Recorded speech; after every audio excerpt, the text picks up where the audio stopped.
Formerly known as the Gold Coast, Ghana has been referenced as Africa for beginners for those that want to get an easier taste of sub-Saharan Africa before venturing inward. It is the country where if you're in the capital of Accra and spot a huge fish or airplane sculpture being carried down the side street, just know that it is a coffin. By the end of this video, you know a little bit about the history of Ghana and also how the economy has been progressing. Also, I'm going to reveal some investment opportunities for you to pursue, so definitely watch till the end.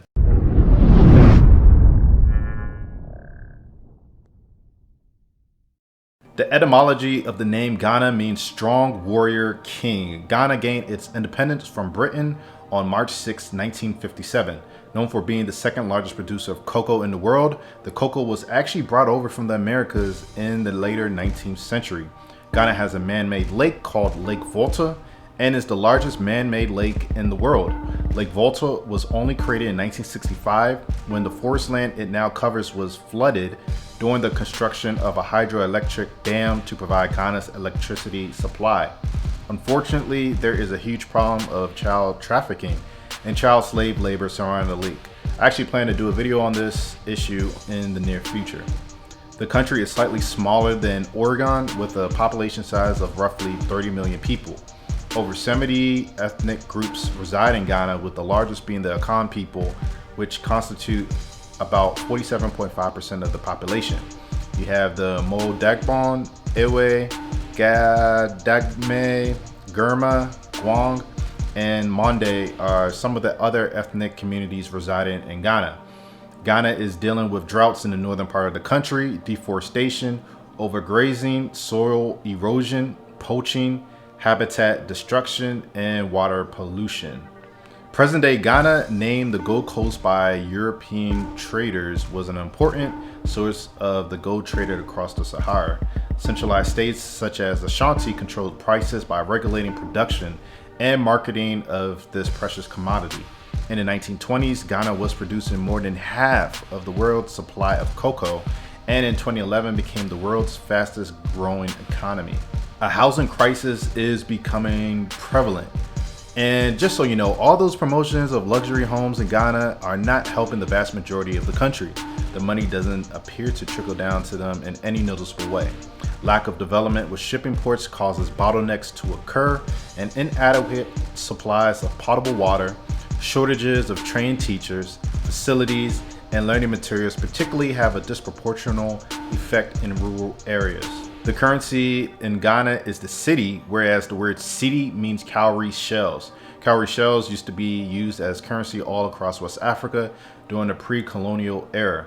Ghana has one of the best educational systems in West Africa, and it does have an average national unemployment rate of about 6%, though the unemployment rate among the youth is much higher at 12.1%, with an additional 28% out of the labor force as discouraged workers. Manufacturing includes exploration of digital tech goods, automotive and ship construction, hydrocarbons, and industrial materials.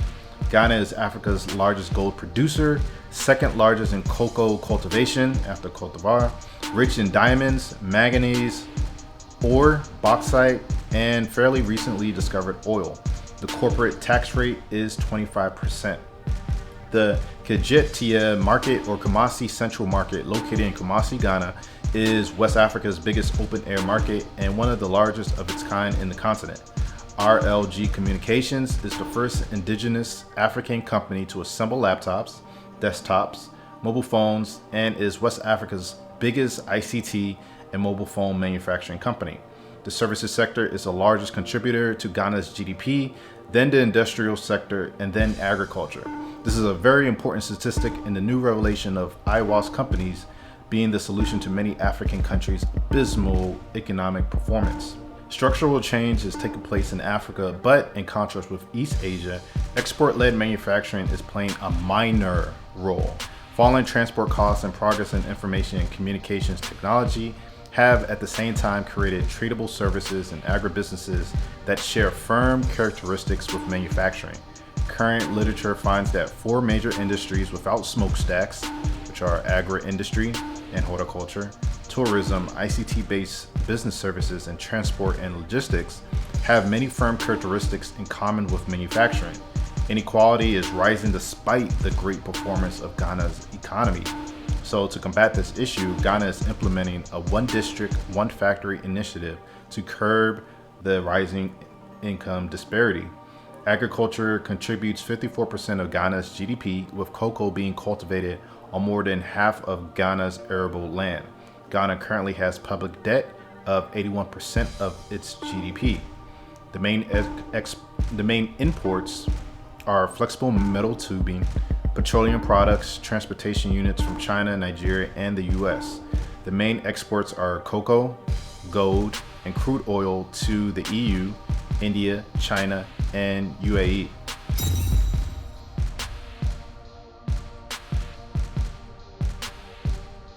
The biofuels industry in Ghana is trying to attract investors, which is good because they already show that they capitalize on hydroelectric power with their dam.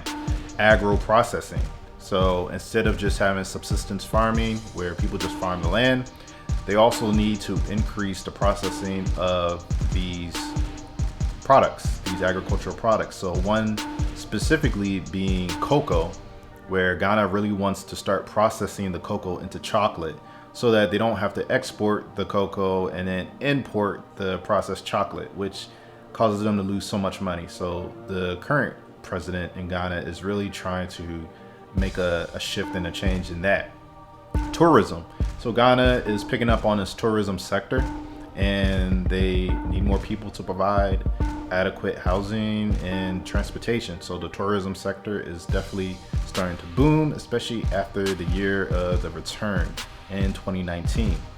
And the fourth one is education. So there is a high demand for private education at the collegial level, technical and vocational schools. So education is really important, obviously, and they're looking to expand and do a lot more than what they're currently doing right now. So if I was going to do businesses in Ghana, I would look at the agribusiness industry. There's so much opportunities to do agribusiness and adding value to the value chain of just agricultural products. So instead of farming it, I definitely want to be a part of adding the value and processing a lot of these products. So for instance, the cocoa, Ghana is really trying to get more involved in the processing, the value chain of cocoa. So you can make more money when you actually process the cocoa rather than just exporting the raw product. So I would be looking at the agribusiness industry. Also, I will look at construction related industries as well. So with Ghana trying to develop in their energy sector, and of course the tourism sector, roads, different parts of the country, construction services, and also affordable housing for low to middle income Ghanaians. There's a huge push of just doing luxury homes in a lot of different West African countries, but specifically in Ghana, and the majority of Ghanaians can't afford these homes. So I will focus on low to medium income housing, because I know the government is trying to provide housing for these people, especially with the disparity that's growing. They need to curb this issue that's going on. So I will focus on anything related to construction, and I just fit wherever gap I can get into. And then also I will focus on manufacturing replacement parts. So with Ghana really big on trying to get a part of this cocoa value chain, you're going to have factories. So in order to have factories running as efficiently as possible, you have to keep up the maintenance. In order to keep up the maintenance, then you need to replace parts. Parts are always failing, parts are always going down. I would focus on creating those replacement parts. And it can even expand to automotive parts, but I will focus on creating replacement parts if I'm going to do some type of manufacturing. Just learning more about Ghana and where they're trying to go, the direction. I will focus on that. They also have pretty good. I believe that